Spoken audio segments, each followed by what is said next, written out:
অনেকে জেলে গেছে, আমার ছেলেরা অনেকেই জেলে গেছে, ঠিক তো? ইনশাআল্লাহ এখন আর জেলে যেতে হবে না।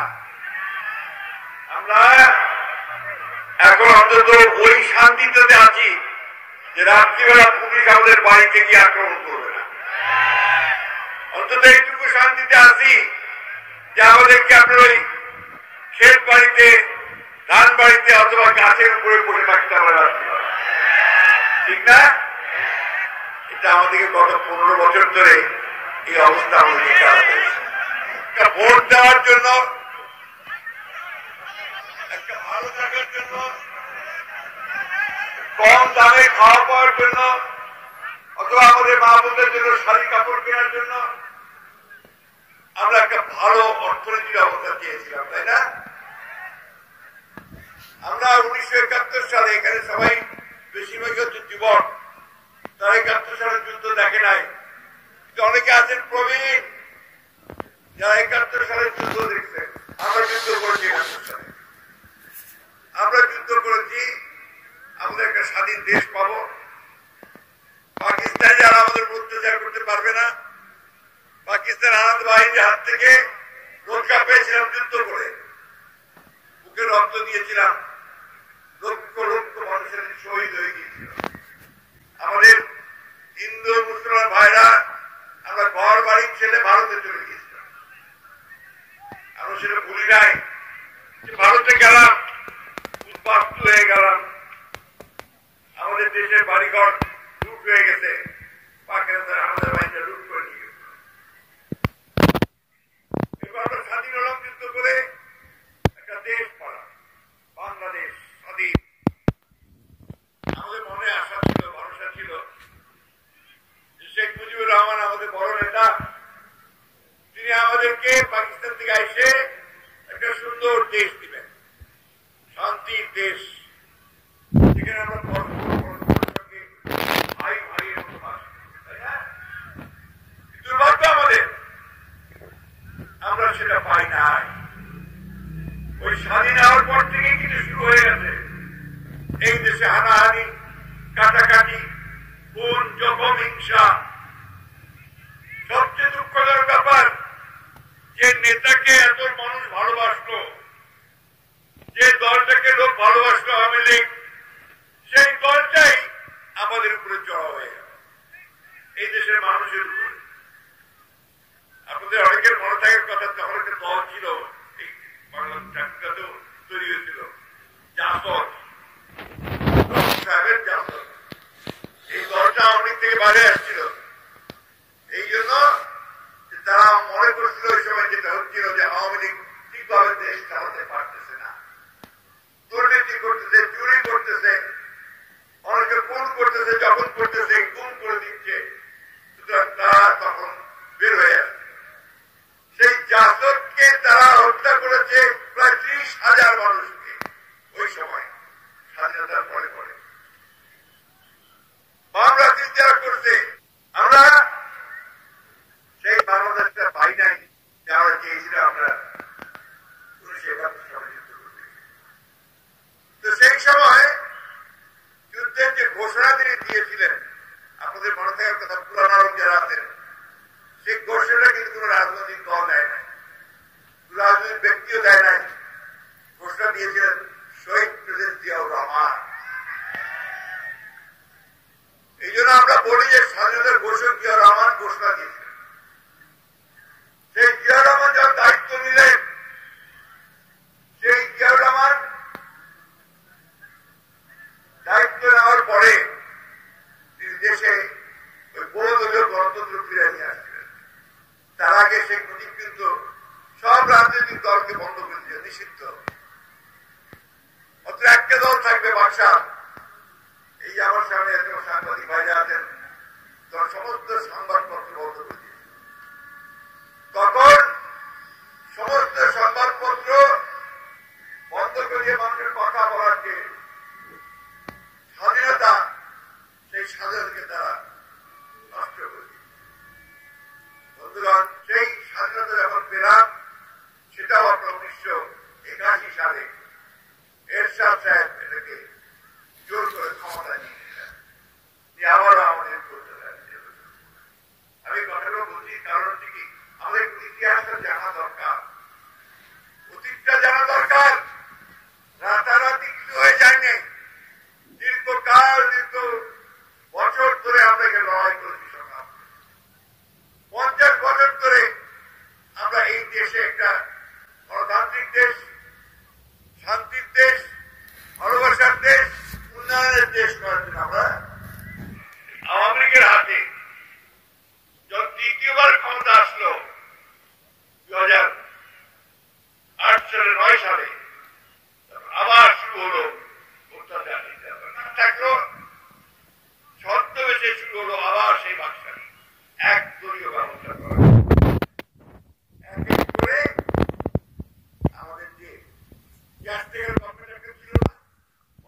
করছে আর কাউকে ভোট দিতে দেয় নাই, একাই সে রাজা হয়ে করে, তাই না? এবং আমরা তিনবার ভোট দিতে পারি নাই। আমাদের ছেলেরা তো ভোট দিয়ে দিয়েছে, এখনো জানে না। ইয়াং ছেলে যারা আছে ভোট দিয়েছ, ভোট দিতে পারছো? গত 15 বছর ভোট দিছ, ভোট হয়েছে কিন্তু 3বার ভোট হয়েছে। আমাদের আওয়ামী লীগের ভাইরা তারা ভোটটা দিয়েছে, বলে দিতে তোরা আসিবার দরকার নাই, তুই দিয়ে দিল। তখন আমার ভোট আমি দেব, তোমার ভোটও আমি দেব, ওইভাবে গাড়ি সিল করেছে আর আপনারা নৌকার ঘোষণা করেছে, তাই না? এমনকি আপনাদের চেয়ারম্যান মেম্বার ইলেকশনও তাই হয়েছে। এই যে ভোট ব্যবস্থা শেষ করে দিল, মানুষ আর পছন্দ মতো ভোট দিতে পারলো না, এটা আওয়ামী সরকার। একটা দিক আমার ভোটের অধিকার কেড়ে নিল। দ্বিতীয় দিক কি, এই যে সাংবাদিক ভাইরা আছে, আমাদের কতগুলা চ্যানেল, টিভি চ্যানেল দিচ্ছে, দেখেন না? ওইগুলো আমরা পত্রিকা অনেক অনলাইন সব দ্বারা গেছে, কিন্তু এরা কিন্তু তখন যা মনে করতো তা লিখতে পারত না, যা সত্যতা লিখতে পারত না। ওই আমার রমেশ বাবু যা কইবে ওইটাই শুনিবে হবে, ওইটাই লিখিবা হবে। হাসিনা যা কইবে ওইটাই লিখিবা হবে, ওইটাই তো করিবা হবে, তাই না? এই একটা অবস্থা তারা তৈরি করছিল। আর আমরা যা বলবো সেই কথা ছাপানো যাবে না, এই কথা বলা যাবে না, সেগুলো টিভিতে দেখানো যাবে। এইগুলো আইনও তৈরি করলো যে ডিজিটাল সিকিউরিটি অ্যাক্ট। আমি কথাগুলো আপনাদের বলছি, বোঝা দরকার হয়। এখন একটা দাবি উঠছে না যে আমরা এই একাই সব করে ফেলছি, আর আমরা 15 বছর ধরে আমরা মার খেলাম, মামলা খেলাম, আপনার গায়েবী মামলা হলো, আমাদের বিরুদ্ধে মামলা করে এখনো আমাদের বহু ভাইকে আদালতে যেতে হয়, করে যেতে হয়, যেতে হয় না? ইঞ্জিন আলমের ভাই লোকেরা আছে, হ্যাঁ, যাওয়া আছে না? ভোটের যাওয়া আছে না? আছে না? নাই হয় না কেন? যাওয়া আছে। বন্ধুগণ, আপনারা শুধু না, আমাদের এই ঠাকুরগাঁ সদরে 7,000 আসামি আর 100-এর উপরে মামলা, আর সারা দেশে 60 লক্ষ মানুষের বিরুদ্ধে মামলা দিয়ে দেওয়া হয়। 60 লক্ষ, 700 মানুষকে গুম করে দিল। এই যে আমার মা বোনেরা এখন আছে, এরা আওয়ামী লীগ বিভিন্ন জায়গা থেকে স্বামীকে তুলে নিয়ে গেছে, ছেলেকে তুলে নিয়ে গেছে, বাবাকে তুলে নিয়ে গেছে। এই 12 বছর 13 বছর তারা জানে না এখন তারা কোথায় আছে, মরে গেছে না বেঁচে আছে না কি। ওনাকে বিরাজ করবে, সে বিরাজও করতে পারে। এই অবস্থা অনেক তৈরি করছে। আয়নাঘর তৈরি করছিল, আয়নাঘর কি জানেন তৈরি করছিল? ধরে ধরে নিয়ে যাবে, হচ্ছে ওইখানে অত্যাচার করবে, নির্যাতন করবে, দিনের পর দিন, মানুষের পর মাস একটা ঘরের মধ্যে বন্ধ করে চোখ বেঁধে রেখে দিবে এবং সেইখানে তাকে বিভিন্ন রকম কথা বলার চেষ্টা করবে। 7 বছর, 8 বছর, 9 বছর, 10 বছর, 12 বছর একটা লোক ওই ঘরের মধ্যে আটকে রাখবে। এই কাজ করছে, এই কাজ করছে শেখ হাসিনা। আজকে এমনি এমনি শেখ হাসিনা পালায় যায় না, এত পাপ করছে, এত অন্যায় করছে যে তার পালন ছাড়া কোন পথ ছিল না। তাই এই দেশের মানুষ যখন জেগে উঠছে, যখন আন্দোলন করছে, যখন বুক পেতে নিয়ে বুলেট দিয়েছে বুকের মধ্যে, তখন তাদের আর পালানো যায় না। আপনাদের এই এলাকায় 4টা ছেলে, 4টা না, 4টা ছেলে এই মোট পর্যন্ত ঠাকুরগাতে 13 জন আমাদের নিহত, শহীদ হয়ে গেছে। শহীদ, এই গণতন্ত্রের জন্য, ভোটের অধিকারের জন্য তারা শহীদ হয়ে গেছে। হাজার হাজার লোক তারা গুলিবিদ্ধ হয়েছে এবং এখনো তাদের চিকিৎসা চলছে। আমি কয়েকদিন আগেও একটা ছেলেকে দেখতে গিয়েছিলাম, তার সমস্ত বুকে গুলি লেগেছে। আমার ছেলের বুকে যদি গুলি লাগে, আমি বাপ হই, আমি ভাই হয়ে আমি স্থির থাকতে পারি না। বন্ধুগণ, যার চায় সেই বুঝে ব্যথা তার।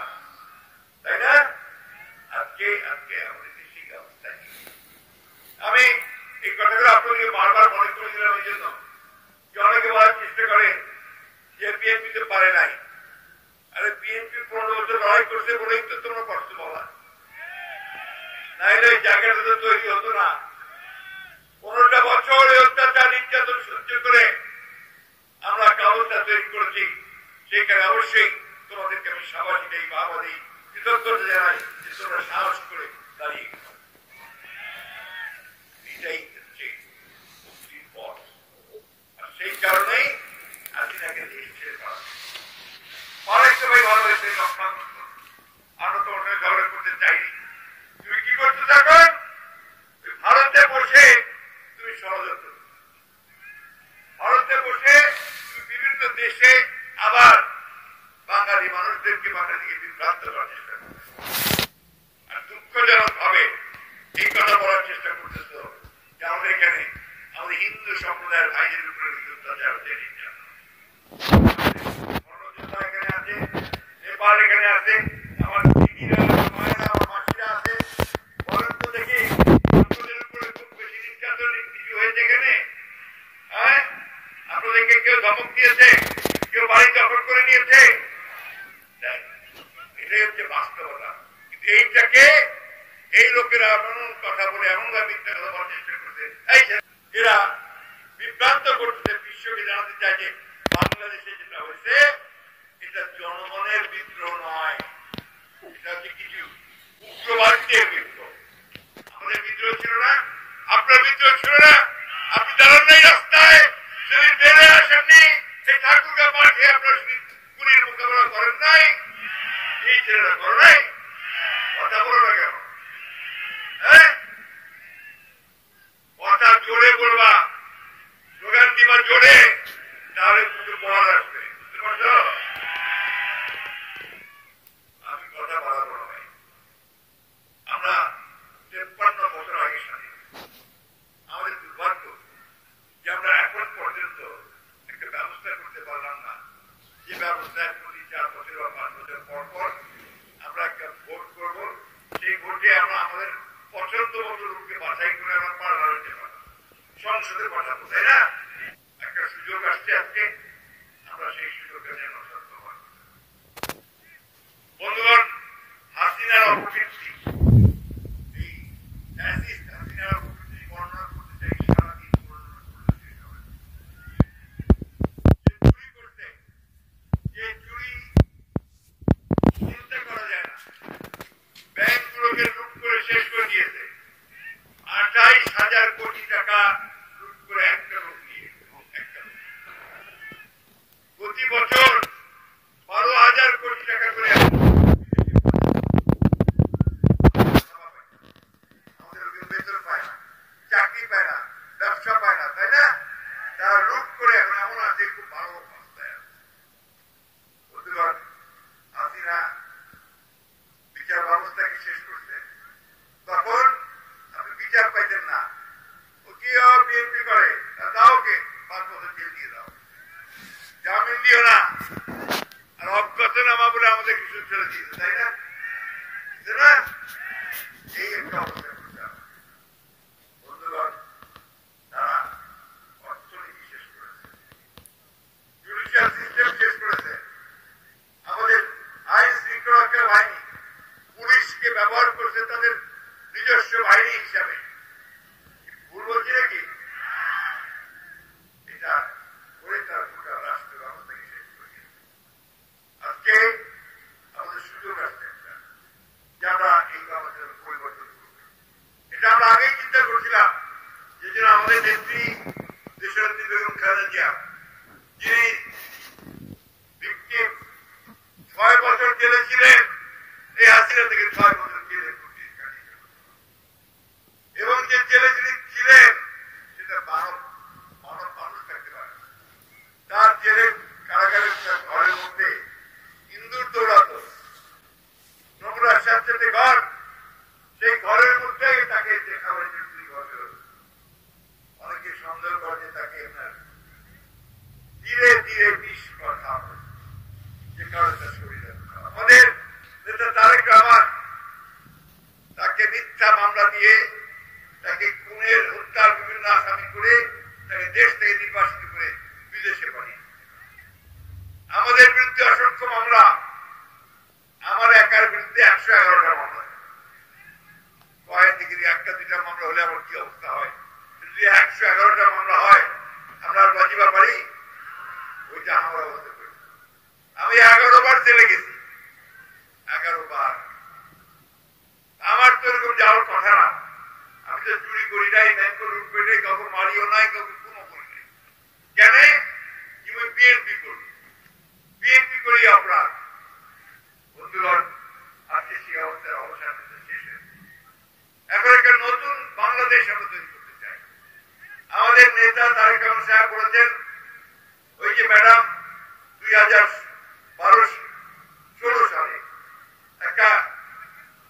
ভিশন 2030 বলে একটা সংস্কারের রূপরেখা দিয়েছিলেন, ভিশন 2030।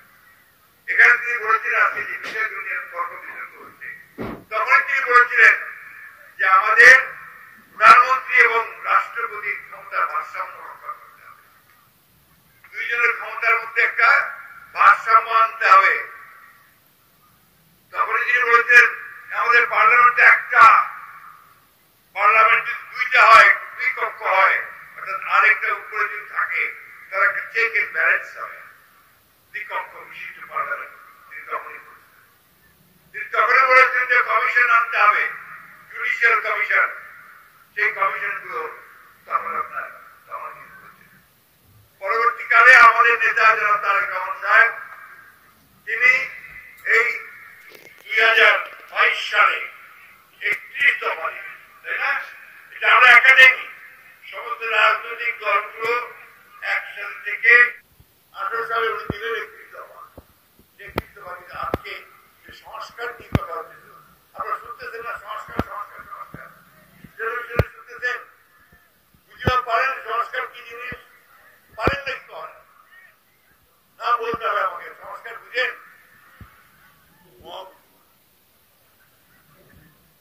এইটুকু বুঝি যে আমার একটু পরিবর্তন রাখা।